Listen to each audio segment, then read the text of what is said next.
Do you love your wife? Yes. Prove it. Like, what's the metric? Give me the number that helps me know, right? Because when you met her, you didn't love her. Now you love her, right?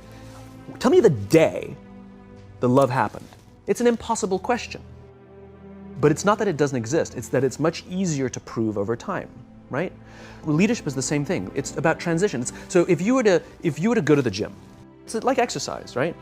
If you go to the gym and you work out and you come back and you look in the mirror, you will see nothing. And if you go to the gym the next day and you come back and you look in the mirror, you will see nothing, right? So clearly there's no results, can't be measured, it must not be effective. So we quit, right? Or if you fundamentally believe that this is the right course of action and you stick with it, like in a relationship, I bought her flowers and I wished her happy birthday, and she doesn't love me. Clearly I'll give up. That's not what happens. If you believe there's something there, you commit yourself to an act of service. You commit yourself to the regime, the exercise. You can screw it up.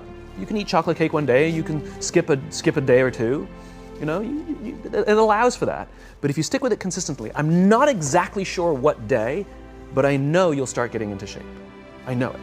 And the same with the relationship. It's not about the events. It's not about intensity. It's about consistency, right? You go to the dentist twice a year, your teeth will fall out. You have to brush your teeth every day for 2 minutes. What does brushing your teeth twice a day for 2 minutes do? Nothing. Unless you do it every day, twice a day for 2 minutes. Right? It's the consistency. Going to the gym for 9 hours does not get you into shape. Working out every day for 20 minutes gets you into shape. So the problem is we treat leadership with intensity. We have a 2-day offsite, we invite a bunch of speakers, we give everybody a certificate, you're a leader, right? Those things are like going to the dentist. They're very important, they're good for reminding us or getting us back on track, learning new lessons, but it's the daily practice of all the monotonous, little, boring things like brushing your teeth that matter the most. She didn't fall in love with you because you remembered her birthday and bought her flowers on Valentine's Day.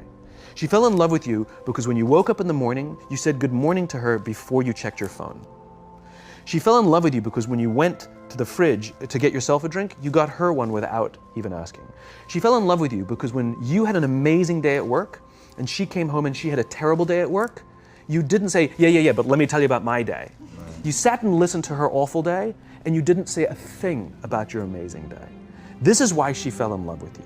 I can't tell you exactly what day, and it was no particular thing you did. It was the accumulation of all of those little things that she woke up one day and as if she pressed a button, she goes, I love him, right? Leadership is exactly the same. There's no event. There's no thing I can tell you you have to do that your people will trust you. It just doesn't work that way. It's an accumulation of lots and lots of little things that anyone by themselves is innocuous and useless. Literally, pointless by themselves. People will look at little things that are good leadership practices and say, that won't work, and you're absolutely right.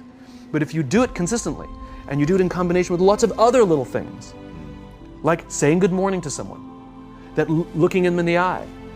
My friend George, who's a 3-star general in the Marine Corps, he says his test for leadership, and I love this, he goes, his test for a good leader is if you ask somebody how their day is going, you actually care about the answer. The number of times we're walking to a meeting, we're rushing, we go, how are you? Not good, I got to get to you later, I'm late for a meeting. Right. If you ask the question, you were standing there and you were listening to the answer. It's those little innocuous things that you do over and over and over and over that people will say, I love my job. Not I like my job.